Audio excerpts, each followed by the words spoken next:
Sesuai yang sudah diagendakan, malam ini kita akan membahas tentang membangun kekuatan mental. Apa sih itu mental? Ini kan yang perlu kita pahami bersama ya, karena mental itu adalah sesuatu yang ada di dalam diri kita, begitulah. Kalau secara teori kan mental itu sesuatu yang berhubungan dengan pikiran, perasaan, dan fungsi kognitif ya. Artinya mah istilah psikologi lah yang berhubungan dengan mental lah. Entah bagaimana mengolah data, mengolah memori dan sebagainya begitulah. Sebelum menuju bagaimana membangun kekuatan mental, kita harus mencapai level mental yang sehat dulu mungkin ya. Berarti kita mampu mengolah pikiran dan perasaan ya secara objektif. Nah, kalau kita sudah bisa mengontrol itu semua, baru nanti kita bisa membangun kekuatan mental itu sendiri. Nah, bagaimana sih secara lebih mendalamnya ya pembahasan terkait membangun kekuatan mental itu nanti kita akan diskusikan malam ini. Nah, dan seperti biasa pemantik kita di sini Kak Rocky sudah hadir. Silahkan nanti aktif bertanya, aktif berpendapat agar diskusinya lebih hidup begitu. Nah, untuk mengefektifkan waktu, mari kita langsung saja lempar ke Kang Rocky untuk menyampaikan materi diskusi malam ini. Mangga Kang Rocky di haturan. Ya, turun nuhun, terima kasih pada semuanya. Selamat malam, sampurasun. Mudah-mudahan kita semua sehat. Oke, saya coba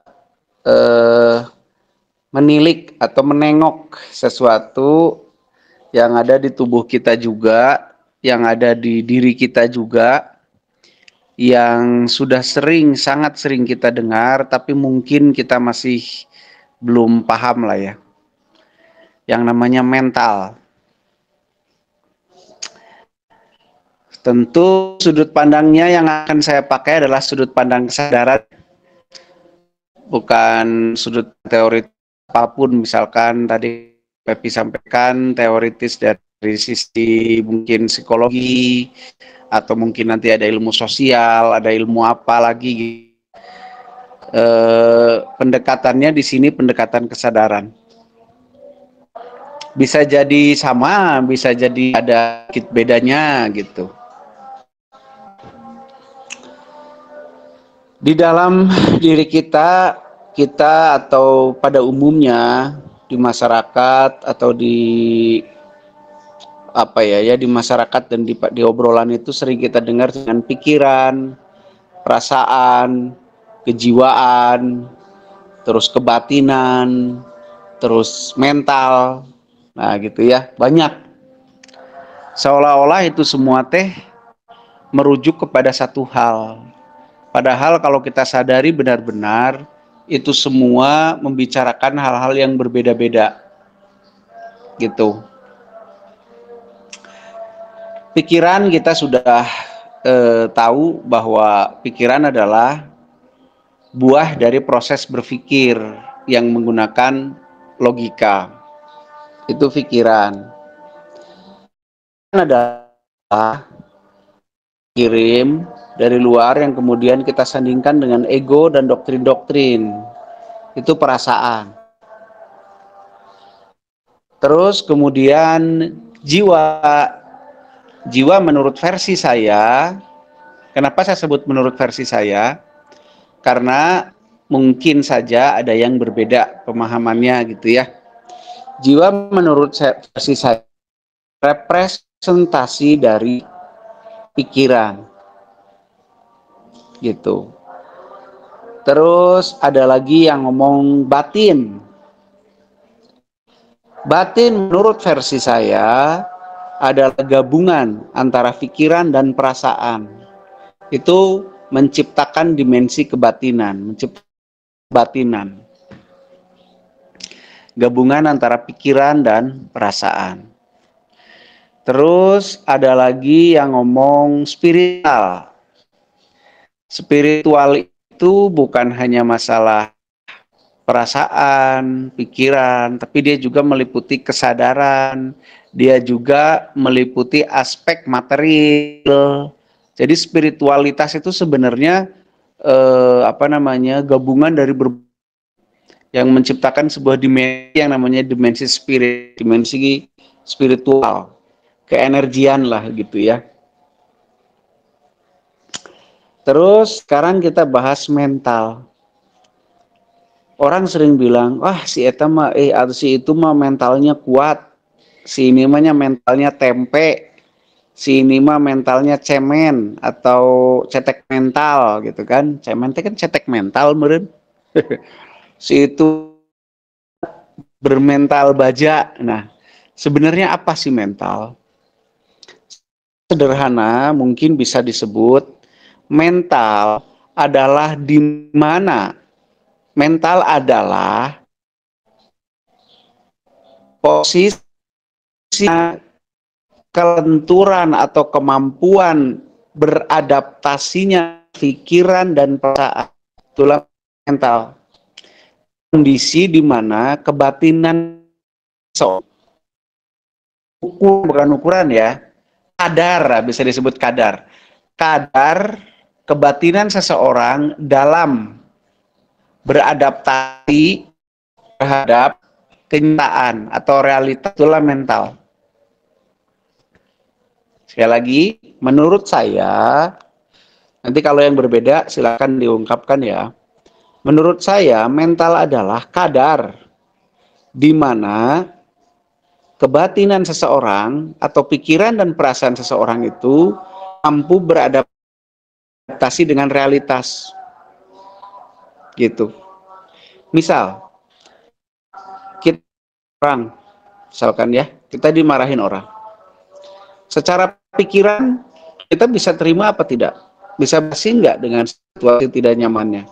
Secara perasaan kita bisa nggak beradaptasi dengan realitas itu, ketidaknyamanan itu. Kalau kita masih bisa beradaptasi, kita bisa disebut mentalnya masih kuat, masih biasa saja. Tapi pada saat pikiran kita, logika kita, pertimbangan logika dan pertimbangan perasaan sudah tidak mampu lagi beradaptasi dengan itu, maka kita sudah tidak kuat secara mental. Misal, sekali contoh maaf ya, orang yang bunuh diri, ya kan? Ada persoalan dia bunuh diri. Artinya apa? Mentalnya sudah tidak kuat. Artinya apa? Secara pikiran dan perasaan dia sudah tidak mampu lagi. Sudah tidak mampu apa? Sudah tidak mampu beradaptasi. Akhirnya dia kalah mentalnya dan memutuskan untuk bunuh diri gitu. Nah, kalau gitu, karena mental itu tersusun dari dua hal, yaitu pikiran dan perasaan, maka kalau kita ingin membangun mental yang baik, mental yang kuat, mental yang sehat, ya tentu kita harus membangun pikiran dan perasaannya. Apa yang dibangun? Daya adaptasinya. Apa itu daya adaptasi? Kemampuan kita untuk menerima, memahami, dan memaklumi.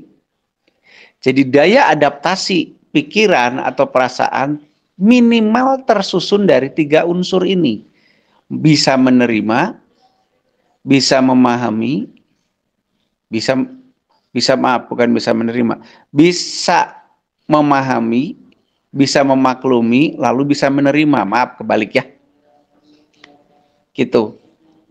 Jadi kalau ada sebuah realitas, sebuah kejadian, sebuah situasi, sebuah persoalan, atau sebuah apapun, maka kita harus bisa dulu memahaminya.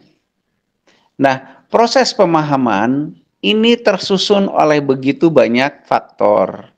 Salah satunya adalah kecakapan seseorang atau kecerdasan ya. Kecerdasan seseorang. Itu yang tadi disebut sama Kang Pepi atau Kang Z itu kognitifnya, kecerdasan seseorang. Pertama. Yang kedua apa? Doktrin-doktrin seseorang. Yang ketiga apa? Pengalaman hidup seseorang. Ya kan? Yang keempat apa? Kondisi emosional seseorang. Minimal 4 hal inilah yang membuat seseorang itu bisa memahami sebuah persoalan. Pertama, kecerdasannya. Cukup apa enggak untuk memahami?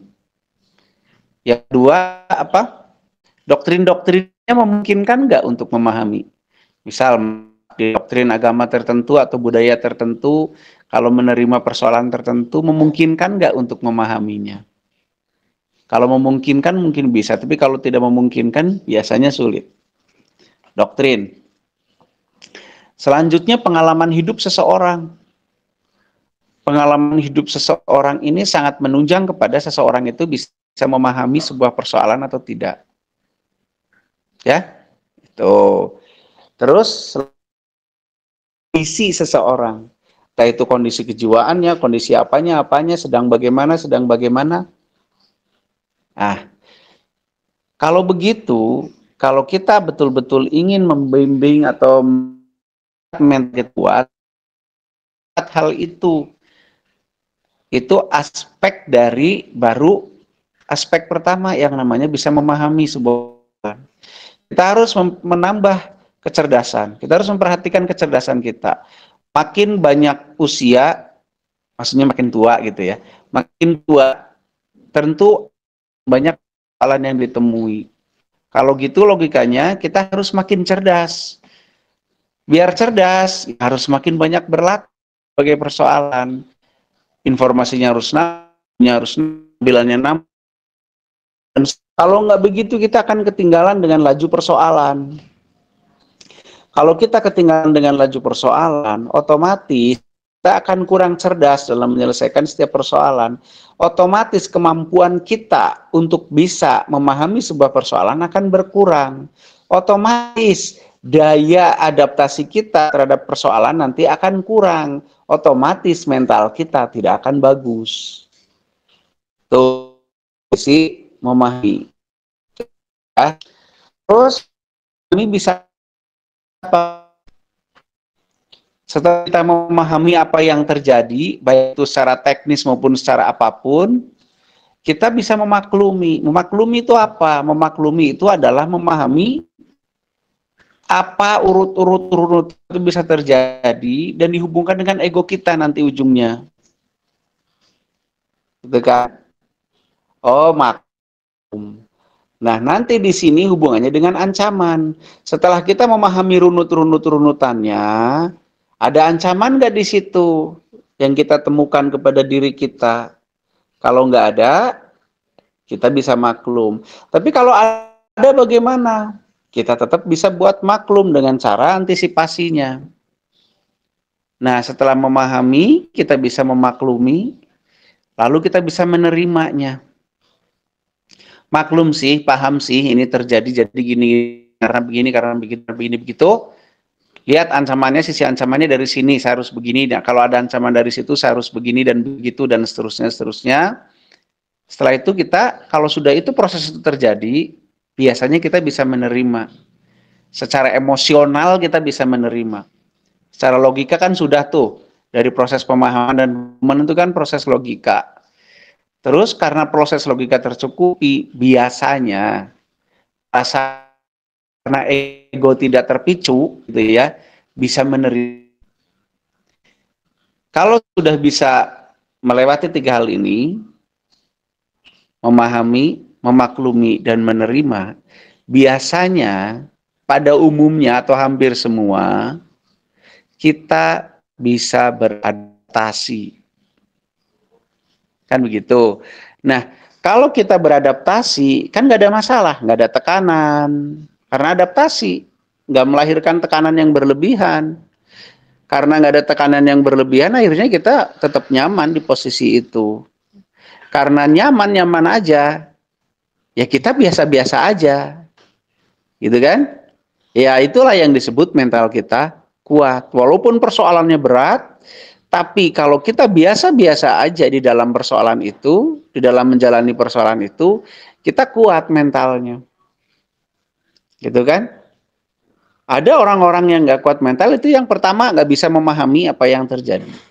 Yang kedua nggak bisa apa lagi? Nggak bisa memakluminya. Yang ketiga nggak bisa nerima. Gitu karena nggak paham, nggak maklum, nggak terima. Nah, kondisi tidak terima inilah baik secara logika atau pikiran maupun secara perasaan yang membuat mental seseorang itu tidak bisa. Akhirnya yang lahir apa? Karena nggak bisa beradaptasi. Yang lahir protes. Yang lahir protes, penolakan gitu kan. Karena nggak bisa adaptasi, ada protes, ada penolakan. Akhirnya apa? Tekanan yang lahir. Karena kahayang keinginan dan realitas tidak nyambung. Akhirnya apa yang terjadi? Tekanan. Nah, tekanan yang makin meningkat, ya inilah yang kemudian membuat orang menjadi frustasi, menjadi stres, menjadi gelap mata, gitu kan. Kita tertekan dikit aja atau stres itu ciri-ciri mental kita sudah tidak adaptasi. Karena kalau cirinya adaptasi itu biasa aja, mental ya, secara pikiran dan perasaan biasa aja bisa beradaptasi. Berarti kalau kita udah panik, itu artinya mental kita udah kena tuh, udah kalah tuh. Sudah ada tekanan. Artinya pikiran dan perasaan kita sudah tidak begitu bisa beradaptasi. Kalau kita masih bisa beradaptasi, kita masih BS aja. Biasa aja. Gitu. Jadi kalau lahir kesedihan, itu sudah nggak biasa aja. Artinya kita sudah sulit beradaptasi. Cuman kan ukuran adaptasinya itu beda-beda. Kemampuannya yang saya bilang tadi kadar adaptasinya.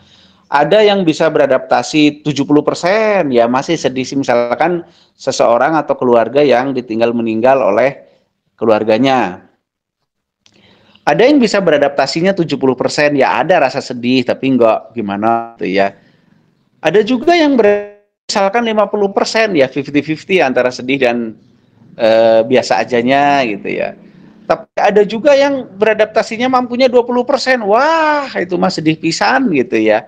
Tapi yang udah kepikiran warisan mungkin adaptasinya 90%. Jadi kebanyakan biasa ajanya gitu, malah seneng. Mungkin aja begitu kan. Nah, kadar adaptasi ini, kadar adaptasi seseorang inilah yang kita sebut sebagai mental. Gitu, ya. Jadi sekarang bisa ya membedakan antara pikiran, perasaan, kejiwaan, tadi tuh kebatinan, terus mentalitas. Nah, jadi kalau kita ingin ngebangun mentalitas kita, ya tadi itu kemampuan memahami, kemampuan memaklumi, dan kemampuan menerima. Gitu. Nah, untuk bisa membangun itu, membangun kemampuan memahami, kemampuan memaklumi, dan menerima itu, nah unsur-unsurnya yang tadi itu, kita harus perhatikan kecerdasan seseorang, doktrin-doktrin seseorang, pengalaman-pengalaman seseorang, dan kondisi seseorang. Gitu. Kondisi diri kita, doktrin kita, kemampuan kecerdasan kita, ya kan, pengalaman hidup kita. Nah, itu harus betul-betul kita perhatikan. Supaya kita tahu, ya perhatikan tubuhnya, sadari lagi. Sadari doktrin kita tuh sampai mana kita terpengaruh oleh doktrin. Doktrin itu belum tentu agama ya. Doktrin itu bisa nilai sosial, doktrin itu bisa budaya, doktrin itu bahkan bisa tontonan yang kita anggap benar, yang kita yakini kebenarannya. Misalkan kita punya guru yang namanya Diki Zainal Arifin almarhum. Kalau kita meyakini setiap omongan beliau adalah kebenaran mutlak, maka itu juga doktrin. Begitu. Jadi dari doktrin pindah ke doktrin lain, kita buang doktrin yang lain, yang lama kita ambil doktrin yang baru. Nah, itu juga sama doktrin gitu. Jadi mari kita roris teh naon bahasa Sunda, roris teh bahasa Indonesia teh, kita periksa kembali. Kita punya doktrin apa aja nih? Kita punya pengalaman hidup apa aja? Kita punya kecerdasan seperti apa? Terus kemudian kita mudah terpengaruh apa gitu, misalkan emosional kita mudah terpicu kalau lagi apa? Bangun tidur kah? Kalau lagi lapakah, kalau lagi apakah. Nah, ini semua mari kita pelajari apa? Agar kita bisa membenahi kondisi mental kita, membenahi kemampuan beradaptasi pikiran dan perasaan kita terhadap sebuah persoalan. Kalau ini bisa kan secara perlahan-lahan mental kita step by step itu akan hebat, kuat. Kan gini, seseorang ada sebuah kalimat yang saya setuju ya. Kalimatnya begini, seseorang yang sudah berhasil menghadapi badai, dia tidak akan menangis oleh angin sepoi-sepoi. Nah, seperti itu. Artinya apa? Kalau seseorang sudah pernah mengalami sesuatu yang sangat menekan, sangat sulit persoalan yang sangat, kan kecerdasan dia terlatih. Kalau dia sudah pernah berhasil mengalami yang sangat sulit, berarti kecerdasan dia terlatih. Yang kedua, doktrin-doktrinnya mungkin sudah banyak yang dibuang untuk apa? Untuk kesesuaian dia bisa keluar dari kondisi yang sulit itu. Kemudian dia juga punya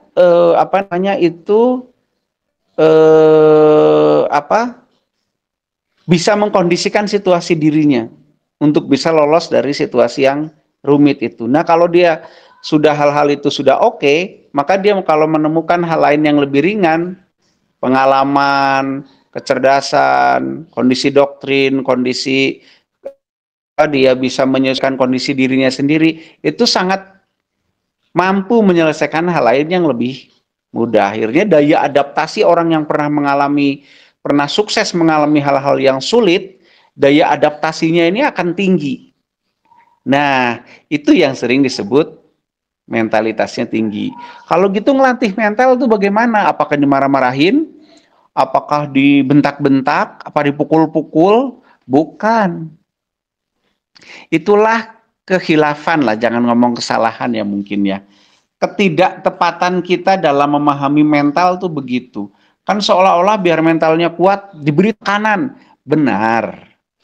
Tapi tekanan yang membuat seseorang itu bisa meningkatkan kecerdasannya, bisa kemudian dia meningkatkan kemampuan dia untuk mengontrol doktrin-doktrinnya, mengontrol kondisi dirinya, dan mengontrol apalagi tadi ayo 4 tuh.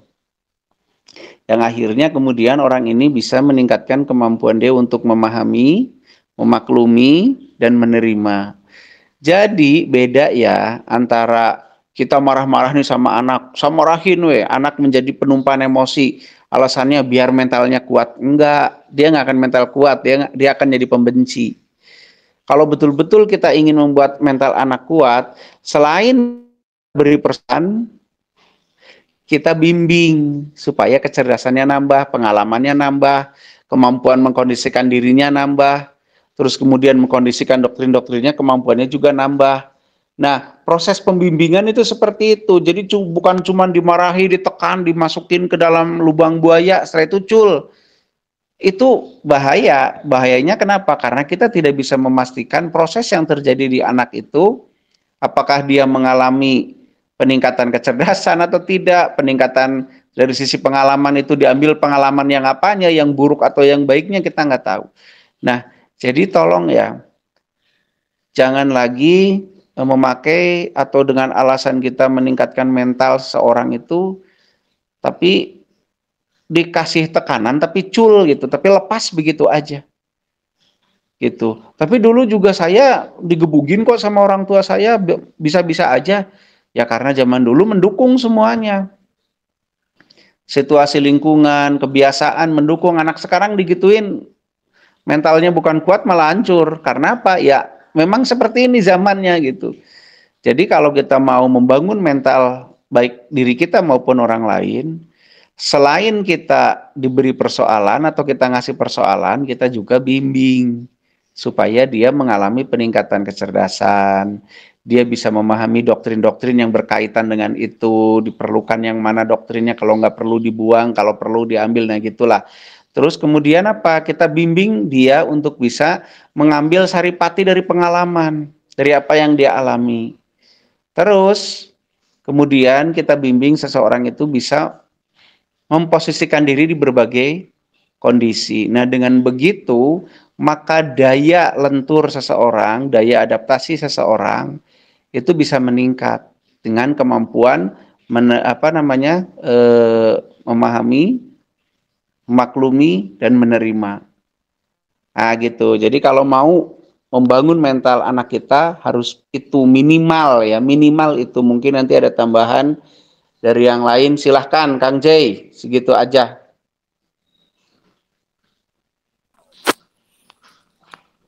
Nah, ya teman-teman kepada Kang Rocky yang sudah menyampaikan materi pembuka ya. Silahkan bagi yang lain Naon kalau Kang ada Jay? ya.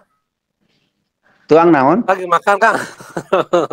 Oh, Lagi makan. sak. Sak. Ya bangga yang lain. Kalau ada yang mau ditanyakan atau disampaikan silahkan. Silahkan kalau ada yang mau nambahin mentalitas ini, silahkan.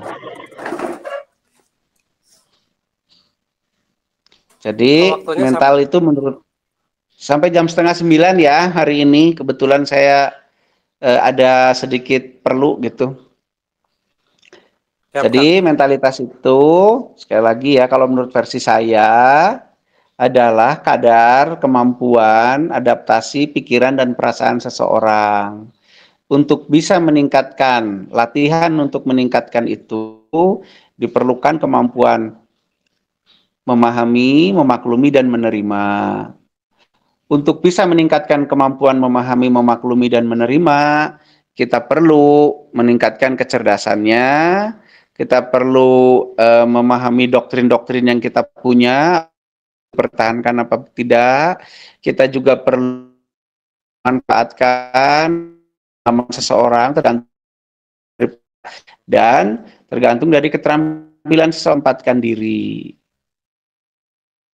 Pengaruhi nanti sebuah pikiran dan perasaan dari seseorang itu bisa beradaptasi atau tidak dengan realitas atau yang kita sebut dengan mentalitas. Begitu, silahkan, ayo. Ya, mangga. Ayo. Silahkan. Tuh, ada waktu cari sekitar setengah jam lagi lah pokoknya. Mungkin ada yang mau sharing, ada yang mau sharing atau bagaimana? Mau nambahin karena kan mungkin belum lengkap dari mungkin ada yang di sini yang belajar psikologi, silahkan dikeluarkan teorinya. Yang belajar agama silahkan dikeluarkan teorinya. Sok. Kita saling melengkapi. Mau nanya saya mah. Sok. Kan untuk meningkatkan kekuatan mental, kita kan dihadapkan pada situasi yang sedikit menekan gitu ya. Nah, gitu kan. Yang banyak juga nggak apa-apa. Ya, misal gitu. Ya kita belajar beradaptasi di situ. Nah, hasil adaptasi itu misalnya kejadian A, ya. Terus kita beradaptasi dan itu membentuk sistem pertahanan diri baru. Nah, apakah seperti itu apa gimana?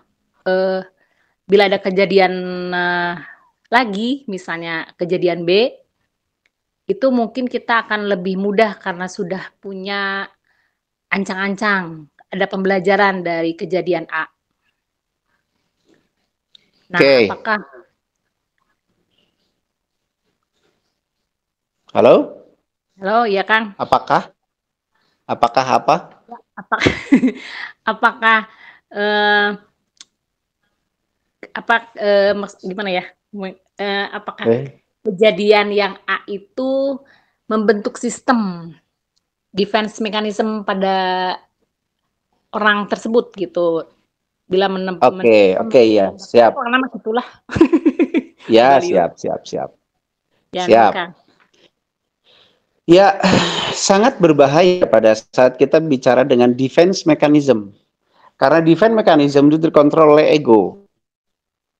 Pertahanan diri seseorang itu tergantung apa yang dia pahami sebagai pertahanan diri. Tapi kalau pertahanan diri itu adalah reaksi ego. gitu loh.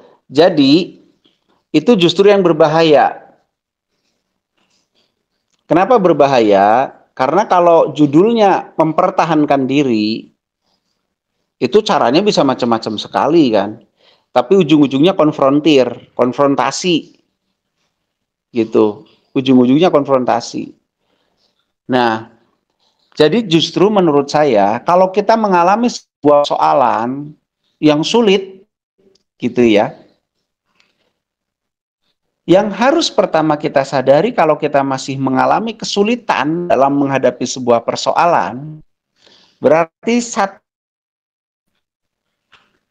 kecerdasan kita harus ditambah. Kecerdasan di situ macam-macam ya. Ada kecerdasan pengetahuannya, teoritisnya, apanya ditambah. Kalau kita masih mengalami kesulitan beradaptasi, berarti untuk persoalan itu kecerdasan kita nggak cukup. Makanya harus nambah kecerdasannya. Yang kedua, untuk beradaptasi, seseorang itu terpengaruh juga oleh doktrin yang dia punya. Nah, koreksi lagi doktrin-doktrin yang kita punya.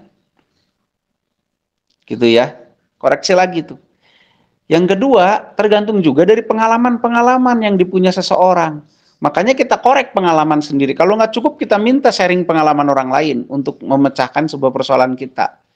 Makanya jangan curhat judulnya. Kalau curhat kan menurut teori Kang Diki itu berbagi kebencian. Jadi jangan curhat, tapi sharing pengalaman. Gitu ya. Yang selanjutnya adalah kemampuan kita menempatkan posisi emosionalkah, posisi apakah gitu kan ya. Nah, itu yang kita, kalau kita menemukan sesuatu kesulitan, itu yang harus kita yang harus kita periksa kembali di dalam diri kita. Gitu. Kalau ada yang masih kurang, ada yang belum tepat, perbaiki. Sehingga ujung-ujungnya yang nongol bukanlah kecenderungan mempertahankan diri, tapi beradaptasi. Kan adaptasi juga untuk mempertahankan diri, Kang, leres. Tapi konsep mempertahankan diri yang konotasinya bisa saja negatif kalau mempertahankan diri. Dalam arti misalkan gelut, misalkan gitu ya, atau apa. Nah, yang lebih tepat adalah kita setiap kali kita mengalami persoalan, diri kita meningkat si kemampuan tadi tuh, yang 4 unsur tadi. Sehingga kemampuan kita untuk memahami persoalan, untuk memaklumi sebuah persoalan, dan untuk menerima persoalan meningkat.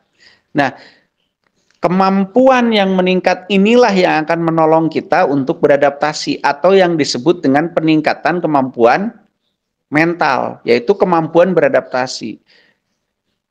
Kalau seandainya proses ini dilakukan di setiap persoalan, maka persoalan yang terjadi di diri kita seolah-olah menjadi kenaikan, kita mengalami kenaikan level gitu loh, kenaikan level mentalitas. Jadi tentu level mentalitas ini akan berpengaruh kepada persoalan selanjutnya yang akan datang. Tapi intinya kalau kita masih mengalami kesulitan, berarti mental kita belum mampu beradaptasi. Kalau begitu sadari, waduh, saya stres dengan persoalan ini, berarti mentalitas saya belum bisa beradaptasi nih di sini. Kalau begitu, apa yang harus koreksi? Yang 4 tadi lagi. Wah, berarti kecerdasan saya, keilmuan saya tentang ini harus ditambah. Berarti saya harus lihat lagi doktrin-doktrin saya. Berarti saya harus lihat lagi pengalaman saya. Kalau nggak cukup, cari pengalaman orang lain untuk menambah. Setelah itu kemampuan kita menempatkan diri, menempatkan emosi, menempatkan pikiran dan yang lain-lain. Kalau itu dilakukan terus-menerus, nanti naik lagi tuh levelnya. Dan akan terus naik, seiring dengan persoalan yang kita temui. Maka persoalan itu akan menjadi keberuntungan bagi orang-orang yang pembelajar. Orang-orang yang berakal, orang-orang yang bertafakur atau berpikir dan seterusnya. Karena kalau yang nggak belajar, yang nggak pakai logika, main perasaan terus, kecerdasannya nggak akan meningkat. Disitulah kerapuhan mental. Gitu, Tenila ya. Kemana Tenila? Iya Kang, siap. Hilap tadi huruf. Jadi nanti yang nongol itu bukan kecenderungan mempertahankan diri, bukan. Tapi kecenderungan beradaptasi. Gitu, ya. Kalau karena masih ada defense berarti itu belum menambah kemampuan ya, masih belum ada. Saya curiga justru kalau defense kita kan belum bisa menerima. Iya, oke. Ya. Kayak gini logikanya, coba semua bayangkan ya. Coba semua bayangkan dan boleh satu tangan kiri, coba semuanya, maaf, saya nyuruh, coba untuk buktikan. Coba tangan kiri, telapak tangannya dihadapkan ke atas. Ya, di depan dada lah, di depan dada, telapak tangannya dihadapkan ke atas, coba. Terus ditekan oleh tangan kanan ke arah bawah. Dan ditahan tekanan itu. Ditahan oleh tangan kiri, jadi didorong dari atas terus ditahan. Nah, di situ yang terjadi gaya apa? Gaya tolak menolak kan? Gaya tolak menolak itulah yang menghadirkan tekanan di dalam diri kita. Melipat gandakan tekanan karena dari atas ngedorong, dari bawah nolak. Itulah defense. Kan gitu ya. Tapi sekarang coba dorong dari atas dan yang tangannya tuh nggak menolak, mengikuti aja arah dorongannya. Ngeplos kan ke bawah, tidak menghadirkan sebuah tekanan yang berlebihan. Nah, kemampuan untuk kita beradaptasi dengan daya yang menekan itu adalah kemampuan mentality. Mental itu kayak gitu. Kalau defense yang menurut Teknila pahami, ya melawan kan. Belum bisa menerima, belum bisa memahami, belum bisa memaklumi. Lawan lah datengin udah nggak enak.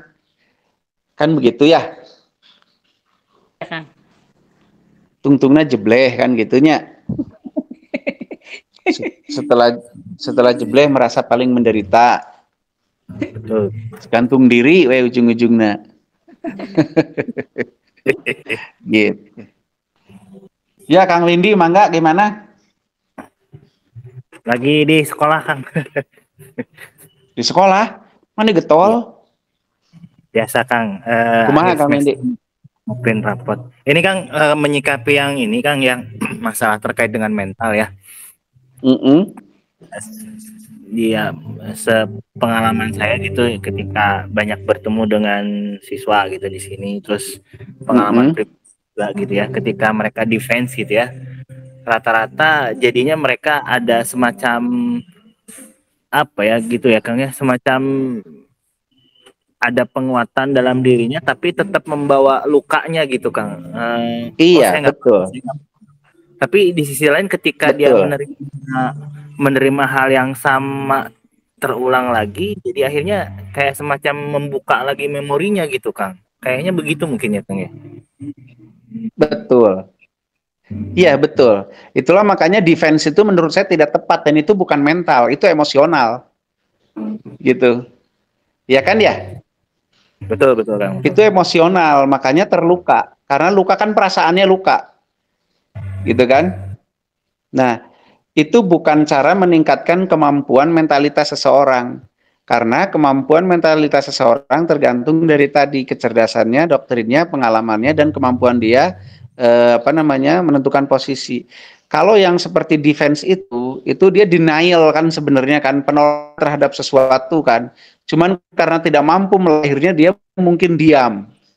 Tapi energi penolakannya itu menghasilkan luka, ketidaknyamanan itu. Gitu loh. Betul nggak? Betul Kang. Ya banyak peristiwa seperti itu Kang. Jadi kayak ya bahasa sekarang tuh membawa luka batin gitu kan bahasanya gitu kan. Iya betul. Justru Kak itu ciri-ciri mentalitasnya buruk karena dia tidak mampu beradaptasi. Karena memang si orang tuanya yang memberi pelajaran, termasuk kita orang tuanya ya, itu tidak paham mana itu mental, mana itu emosional, mana itu defense, mana itu apa, nggak paham gitu. Jadi asal dicarekan.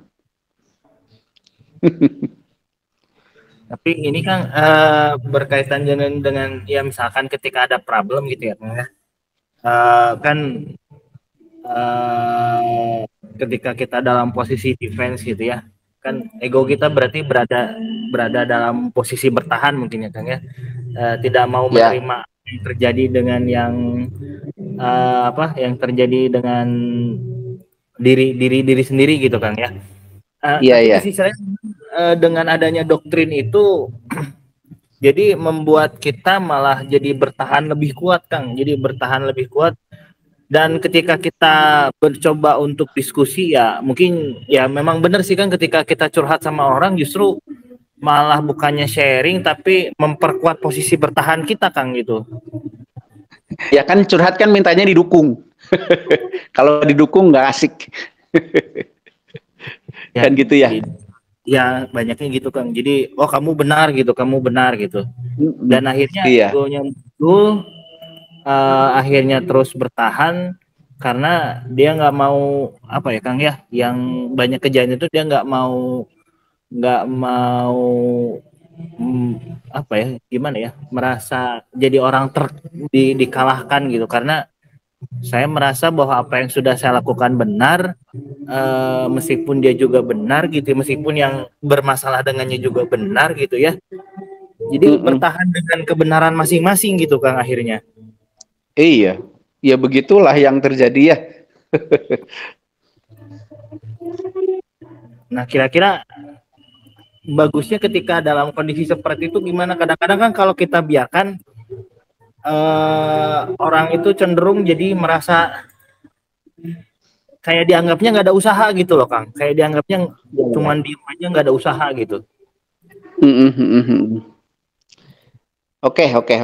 Oke, segitu aja Kang Wendy.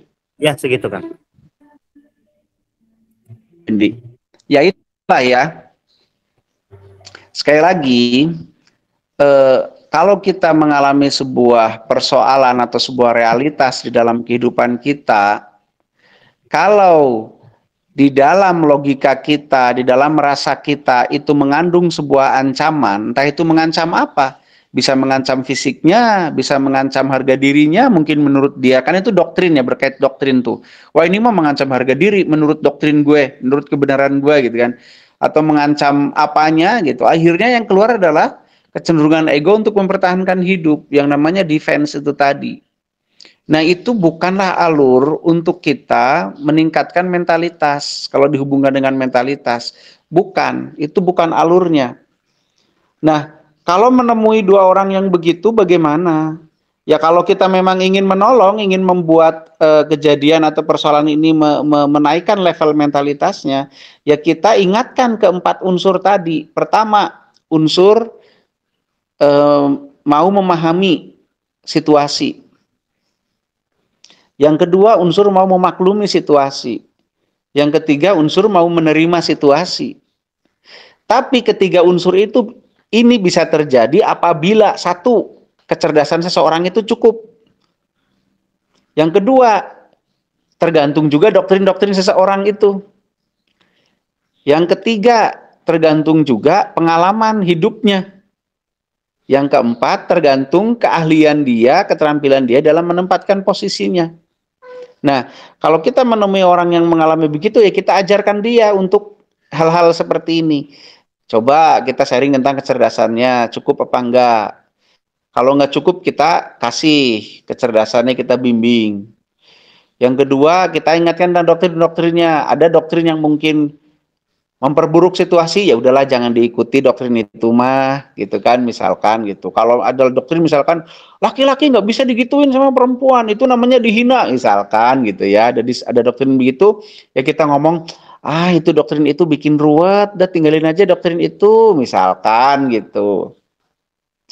Terus apa? Kita sharing pengalaman. Kalau pengalaman hidup dia belum cukup, kita sharing pengalaman. Bukan curhat. Kalau curhat biasanya kan cari balad, nyari baladnya, nyari sekutu. Makanya kalau orang curhat, kita nggak sependapat sama dia, dianya males, gitu.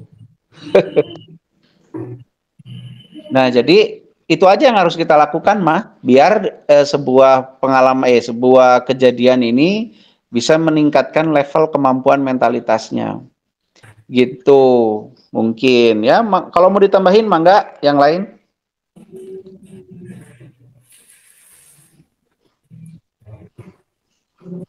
Kang Windy nggak ada suaranya.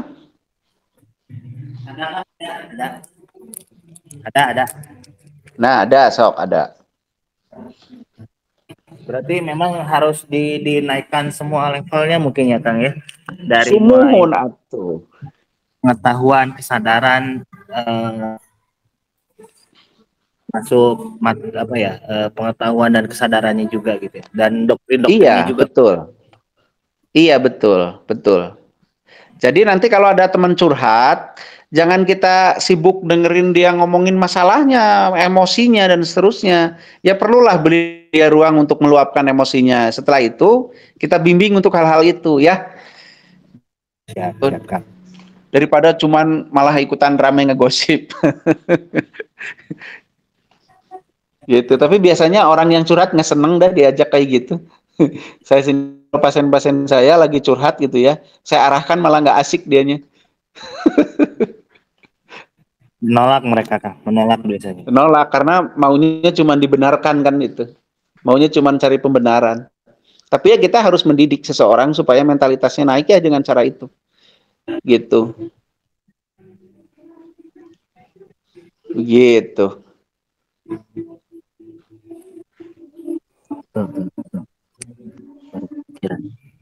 Ya, ada lagi Kang Windy?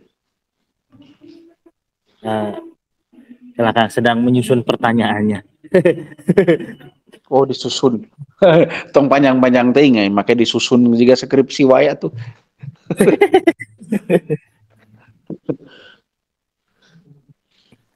Nah, gini Kang, misalkan gini.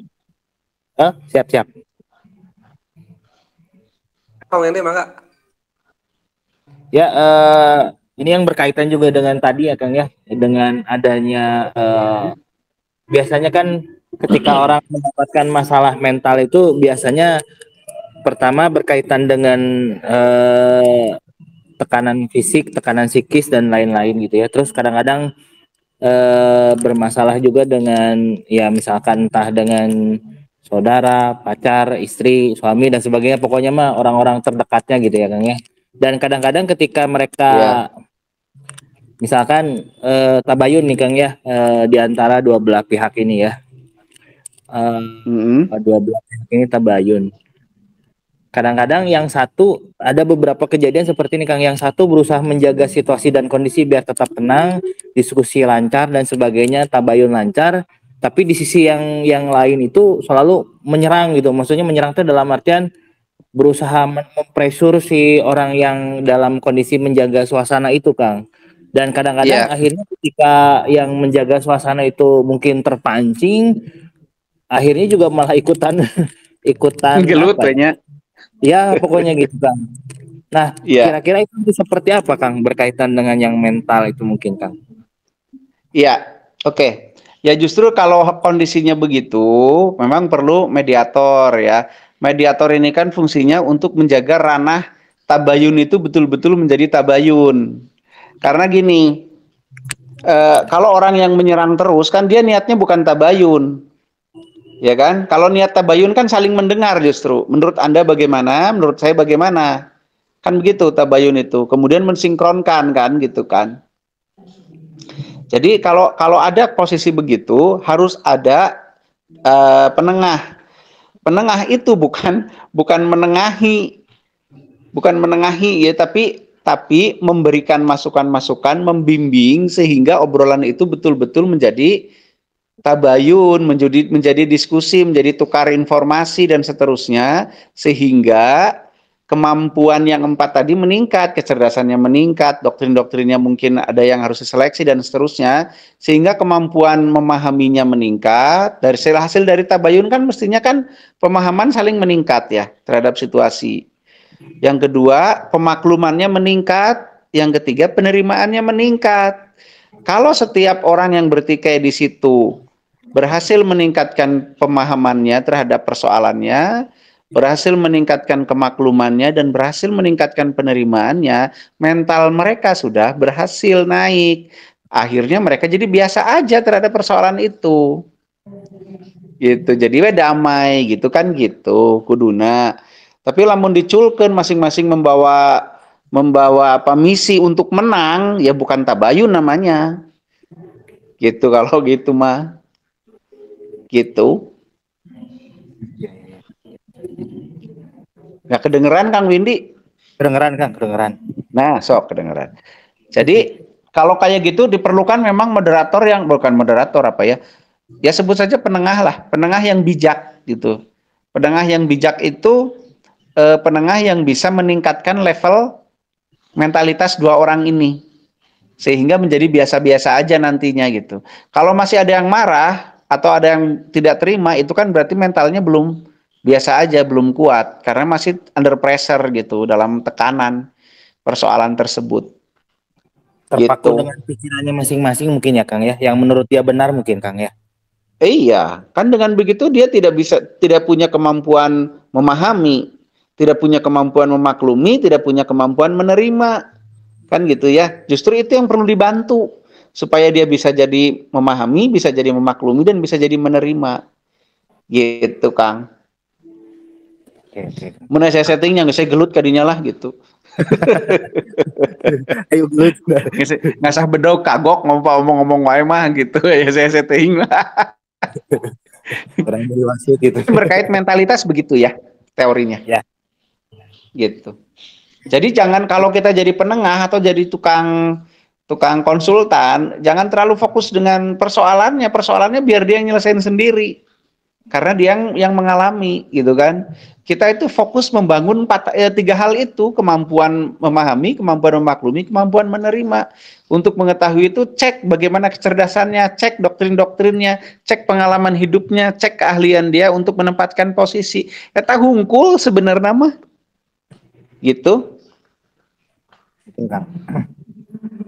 Tapi kadang-kadang ketika gitu ya? dibahas, ya, benar kan ketika dibahas itu teh ada yang merasa tersinggung kan? Biasa merasa. Saya juga merasa ganteng padahal mah enggak. Ayo merasa mah gratis. Nggak beli kan, nggak beli, merasa. Nggak beli. Tapi gitulah, terutama di murid-murid ya itu mereka masih sangat muda, masih sangat yaitu coba kalau jadi penengah itu jangan cuma nanya kunaon aya naon, nah, kusaha komode parah eta mah. Tapi kita bangun bagaimana seseorang itu bisa menerima. Wah, saya nggak nerima gini, Pak. Kenapa? Baru kita cek kemampuan-kemampuan yang tadi itu, doktrin-doktrinnya. Mungkin di keluarganya kayak gitu tuh termasuk penghinaan yang luar biasa, mungkin gitu ya. Mungkin gitu. Nah, itu harus kita cek semuanya. Karena bisa saja di setiap keluarga itu menganut doktrin yang berbeda. Ya kan? Nah, itu harus dicek tuh. Gitu. Gitulah. Meren. Luar biasanya Kangnya jalan matenya Kang. Iya, luar biasa. Jeung luar biasa lobana ayeuna nama. Gitu, cekap. Cekap Kang, insyaallah cekap. Oke, siap, hatur nuhun. Mangga anu sanesna, mangga yang lainnya silahkan.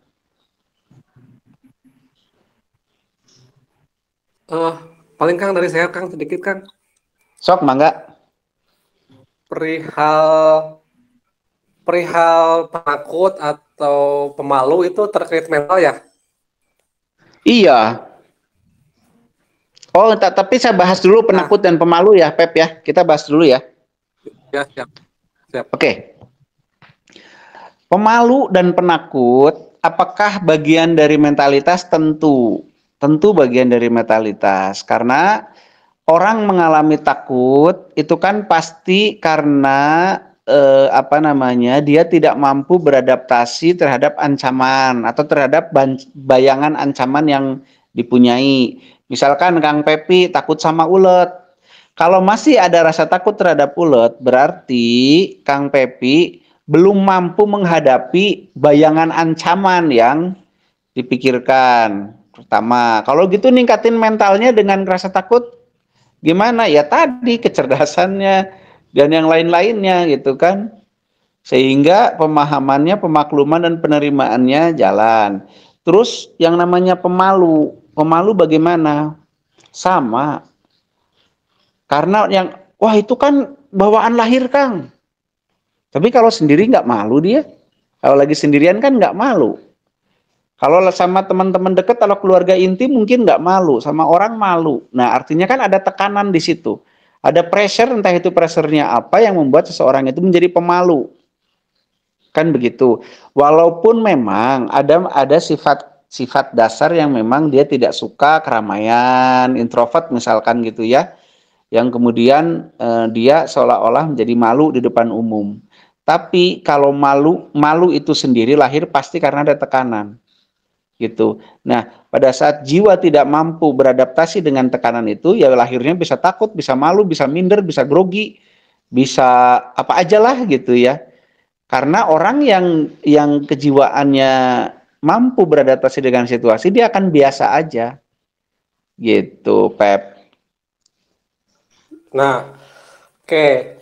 Nah kan seperti fisik kan ada pengolahannya ya, misalnya pemain bola kan diolah kakinya misalnya kan, yang pertama misal supaya dia bisa bermain bola. Nah, apakah terkait mental juga perlu ada pengolahannya? Misalnya jadi kan pemalu, nah berarti dia harus ngapain misalnya kan begitu. Ada banget. Misalkan pemalu ya.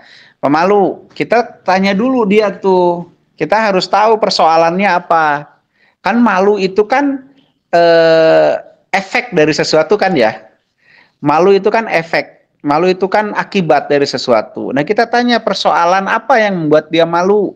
Misalkan, aduh, Abi fisiknya mungkin, atau apanya lah yang bikin dia malu gitu kan. Nah, kalau sudah ketemu persoalan, kita latih tuh mentalnya.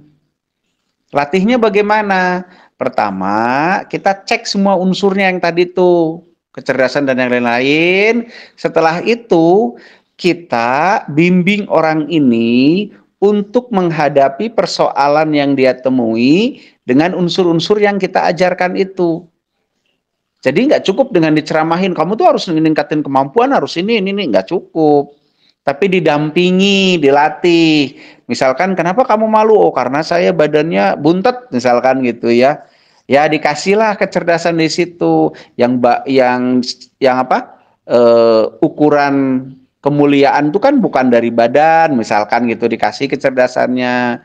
Terus disikatkan dengan doktrin, emang kenapa kalau kamu badan buntet malu? Ya karena yang bagus itu yang tinggi ramping, itu doktrin yang dia punya. Ya kita disadarkan, kasih pengetahuan, enggak, tinggi ramping itu kan bagi selera orang yang begitu. Kalau selera orang yang lain kan mungkin ada yang senang buntet, misalkan orang luar negeri sukanya yang buntet-buntet, misalkan. Terus dari pengalaman, buktinya pengalaman orang lain yang buntet bisa jadi dokter, bisa jadi orang hebat, bisa jadi apa-apa kan gitu. Nah, itu diajarkan, dibimbingkan untuk dia menghadapi persoalan. Nanti kalau dia udah berhasil mengelaborasi ajaran itu, mempraktekkan ajaran itu di persoalannya, nah artinya dia sudah berhasil kan, kejiwaannya dinaikin. Nanti lama-lama dia nggak malu lagi kan, nggak pemalu lagi. Jadi bukan berarti gini, kayak Pepi takut ulet, terus sama saya malah dikasih ulet gitu ya, tanpa dibimbing, tanpa di apa gitu, malah bisa tambah trauma kan. Bukan malah sembuh dari takut uletnya, bisa malah tambah trauma gitu. Bisa tambah malu, bisa tambah lebih buruk lagi. Jadi proses pembimbingan ini, penyadaran dirinya terhadap unsur-unsur yang tadi itu menjadi langkah krusial untuk selanjutnya kita dampingi dia dalam menghadapi persoalan-persoalan yang masih membuat dia malu. Begitu Pep latihannya. Tetap harus diaping, harus didampingi. Oh iya, oke. Berarti inti poinnya di situ harus dihadapkan dengan persoalan, Maren ya. Iya, harus. Iya, ya berarti kan nggak bisa dengan teori ya. Misalkan latihan olah napas misalkan kan. Dengan teori berarti kan harus praktek tuh. Harus praktek, dan saat praktek dibimbing. Ya, betul. Gitu. Karena saya pengalaman lah, saya juga kan dulu ya katakanlah tadi pemalu lah gitu ya. Emang bawaan dulunya emang pemalu lah gitu. Nah, terus dulu itu saya dihadapkan sesuatu yang akhirnya menuntut saya harus berbicara di hadapan umum dan sebagainya lah begitu. Awal-awal kan pasti ya grogi dan sebagainya lah. Nah, tapi dan akhirnya karena ya sering dan sebagainya jadi rada biasa lah. Iya, sering artinya kan ilmu Kang Pepi menambah dalam hal itu gitu kan ya? Iya. Betul nggak? Terus doktrin yang dulunya awalnya malu, misalkan aduh dilihat orang jadi kelihatan ganteng apa enggak ya gitu, itu jadi berubah juga gitu kan.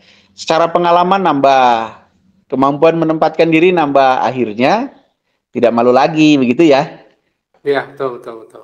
Iya, ya itu memang harus diteburkan ke dalam persoalan plus dibimbing, itu lebih efektif. Kalau Kang Pepe kan nyari sendiri, seiring pengalaman akhirnya bertambahlah ininya, bertambahlah gitu, mentalitasnya akhirnya naik. Tapi kalau orang lain belum tentu bisa seperti itu kalau nggak dibimbing, bisa tambah.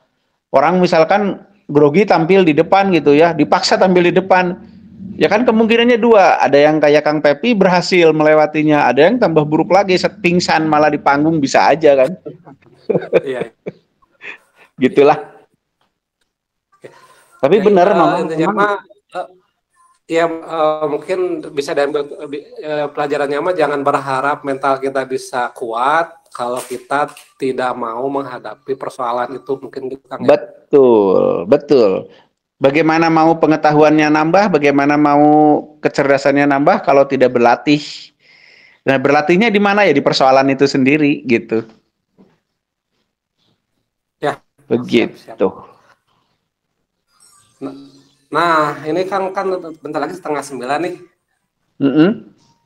Apa closing statement atau dibuka lagi atau gimana? Sok tunggu sampai 8:30. Tunggu sampai 8:30. Nanti kalau nggak ada kita closing. Ya mangga. Sok masih ada seperempat jam lagi. Ya, silakan. Kalau ada yang masih mau bertanya, mumpung ada waktu sedikit lagi. Ya, silakan. Saya aja yang ini bertanya. Ya, mangga. Saya sepertinya bukan sepertinya. Saya menemukan rumus yang rada aneh ini, Kang. Rada aneh. Kumaha? 1 tambah 1 sama dengan 2. 1 tambah 1 sama dengan 9. Laki-laki selalu salah, wanita selalu benar. Ini persoalan mental, ini apa karena memori laki-laki 3 giga, memori perempuan 8 giga? Ini itu mah konsensus yang tidak resmi.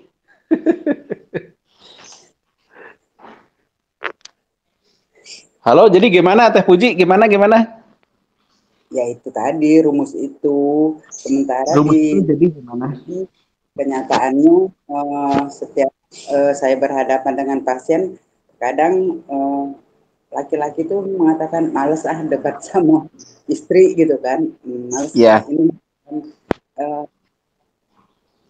itu artinya kan ada tekanan dong di jiwa, di mentalnya gitu ya. Iya. Kan, ya? Iya. Dan itu akan menumpuk. Betul.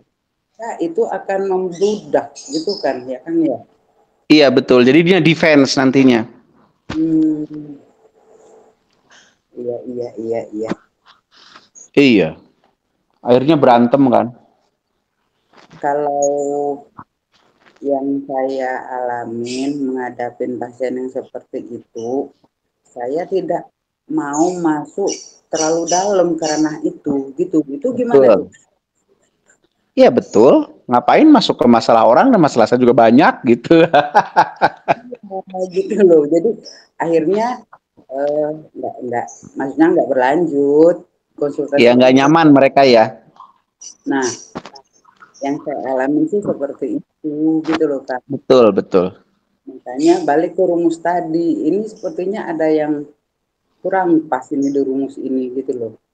Betul, emang bukan kurang pas lagi, memang tidak pas itu mah. Rumus yang tadi wanita selalu benar gitu ya. Iya rumus itu. Wanita selalu benar, nomor 2-nya apa? Kalau lupa balik lagi ke nomor 1 gitu.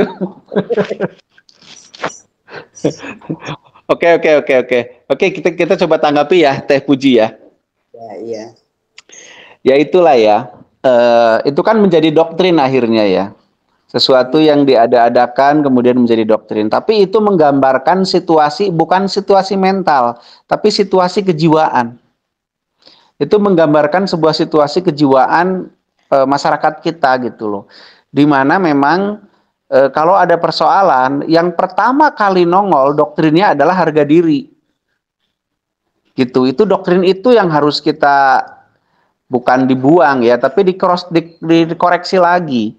Setiap ada persoalan antara satu orang dengan orang lain, itu pertama pasti harga diri masing-masing tuh. Wah, saya yang salah, kamu yang benar, atau kamu yang salah, saya yang benar. Begitu.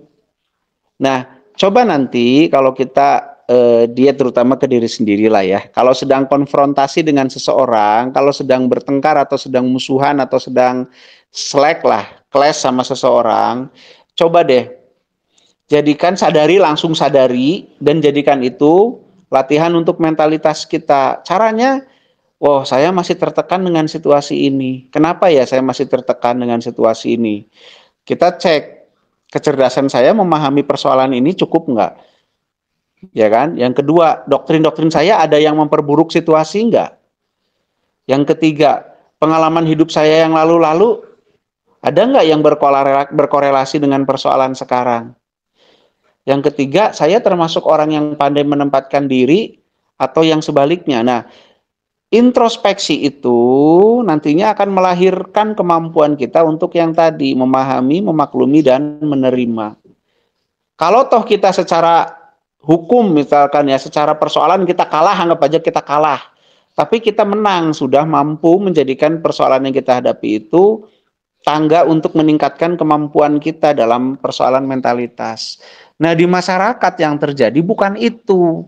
Yang di masyarakat terjadi adalah menang kalah. Setiap ada persoalan menang kalah.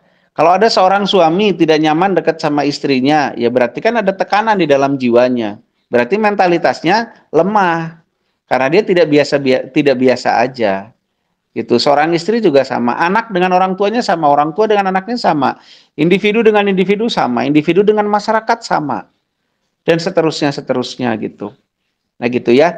Jadi intinya adalah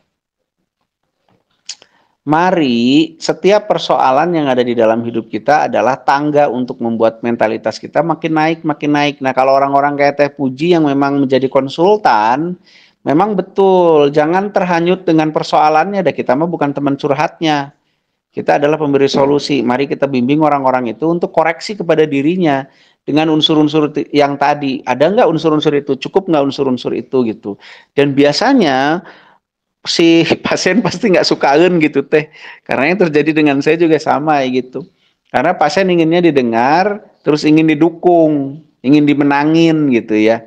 Kalau dikasih nasihat, ada orang mah, saya mah nggak mau cari nasihat, saya mau cari pendukung kan gitu. Gitulah yang terjadi di masyarakat mah. Lanjut Kang J.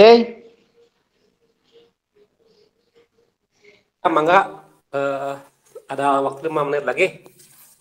Silahkan. Sok 5 menit lagi. Ada pertanyaan Kang J? Bisa Sok, mangga. Mangga dibacakan aja Teh Nila langsung. Iya, mangga. Pertanyaan dari Kang Andre. Satu, Kang mau tanya cara menyadarkan orang yang terganggu mentalnya. Gimana, Cina? Terganggu mental itu bagaimana? Terganggu mentalnya bagaimana dulu? Apa stres? Apa marah-marah? Atau apa gitu? Ada nggak penjelasannya di situ, Tenila? Nggak ada, Kang.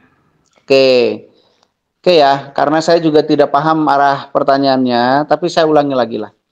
Kalau kita ingin membantu seseorang berkait dengan mental, maka pertama yang harus kita pastikan adalah bagaimana kemampuan dia menerima sebuah persoalan.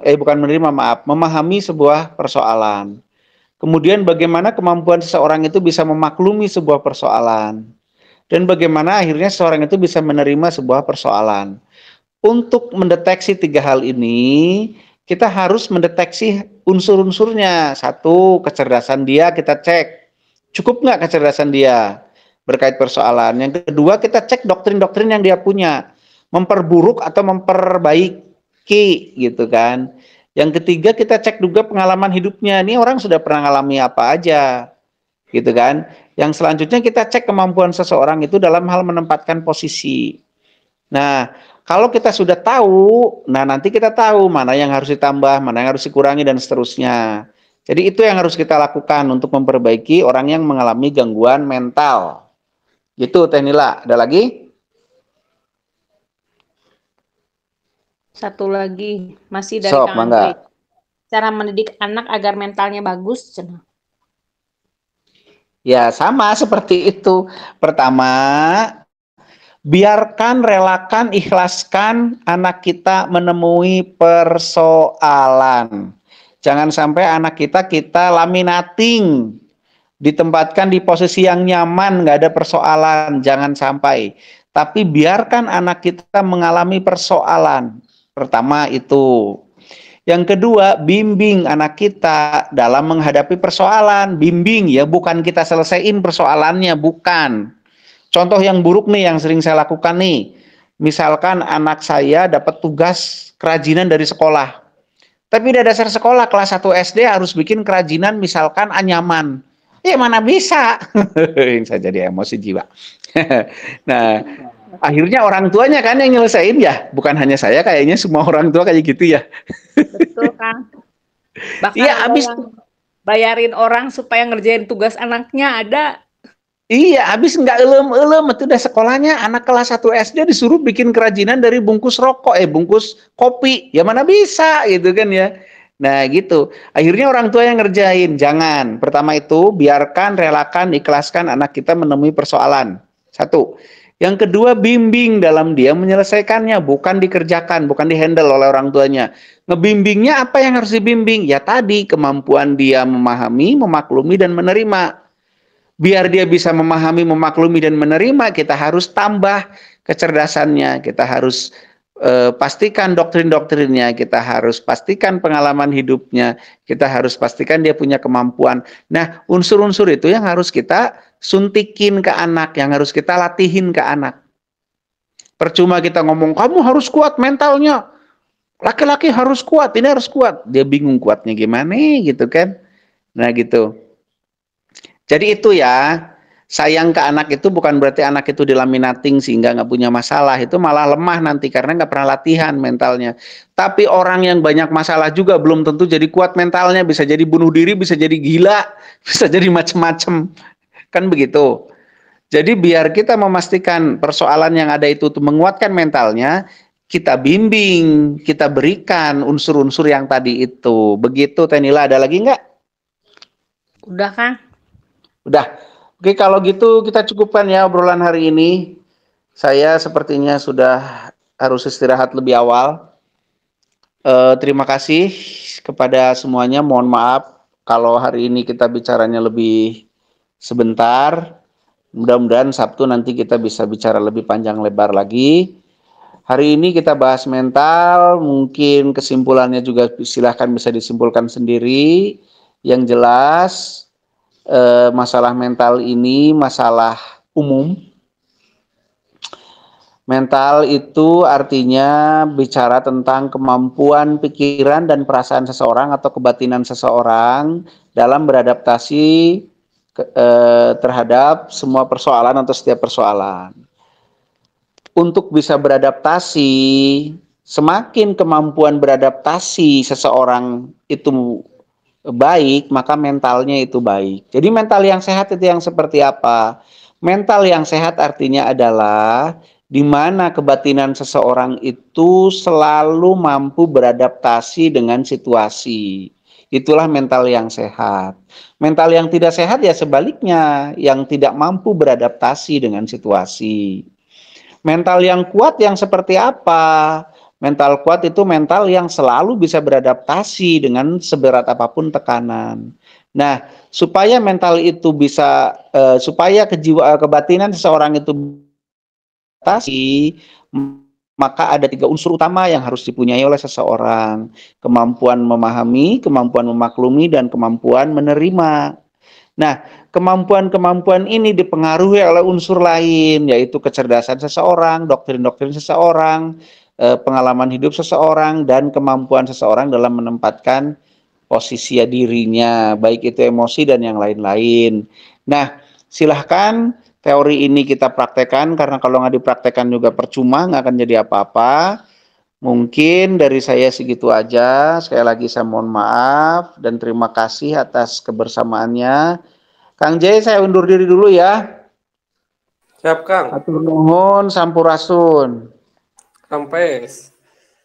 Ya, atur nuhun kepada Kang Rocky yang sudah menyampaikan materi di malam ini yang sangat luar biasa ya terkait membangun kekuatan mental. Sebagaimana membangun kekuatan fisik, kita perlu ditempa ya.